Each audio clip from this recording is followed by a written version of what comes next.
இது வரைக்கும் மாலா சமையல் சேனலை சப்ஸ்கிரைப் பண்ணாதவங்க ரெட் கலர் சப்ஸ்கிரைப் பட்டனை கிளிக் பண்ணுங்க.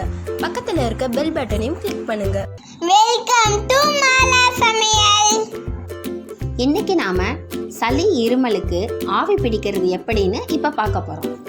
முதல்ல இதற்கு தேவையான பொருட்கள் என்னன்னு பார்க்கலாம்.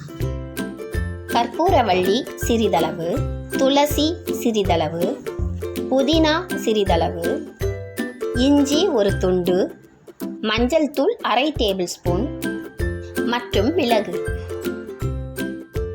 முதல்ல ஒரு பாத்திரத்தில் ஒரு பாதி அளவு தண்ணி எடுத்துக்கணும்.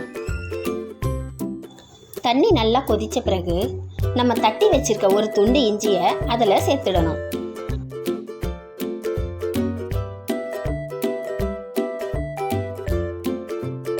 இப்போ இது கூடவே 10 மிளகு தட்டி வச்சிருக்கேன், அதை இதில் சேர்த்துடணும்.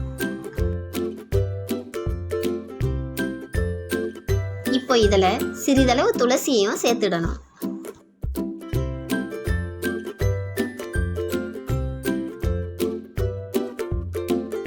சிறிதளவு புதினாவையும் இதில் சேர்த்துடணும்.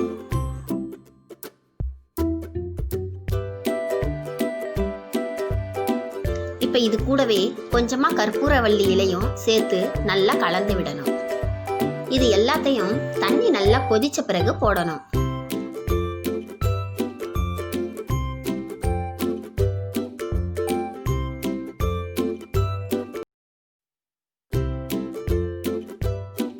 இப்போ இதுல ஒரு அரை ஸ்பூன் மஞ்சள் தூள் போட்டு நல்லா கலந்து விடணும்.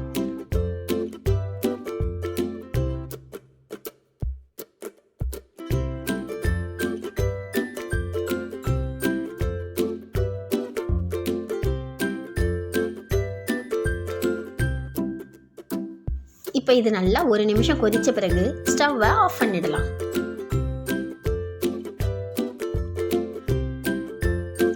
இப்போ ஸ்டவ் ஆஃப் பண்ண பிறகு ஒரு 4 சொட்டு யூக்கலிப்டஸ் ஆயிலை இதில் சேர்த்துடணும்.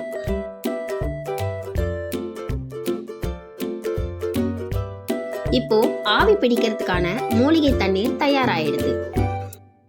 இதை போல மூலிகையெல்லாம் போட்டு ஆவி பிடிக்கிறதால நமக்கு சளி, இருமல், தலைவலி போன்றவற்றிலிருந்து உடனடியாக நிவாரணம் கிடைக்கும்.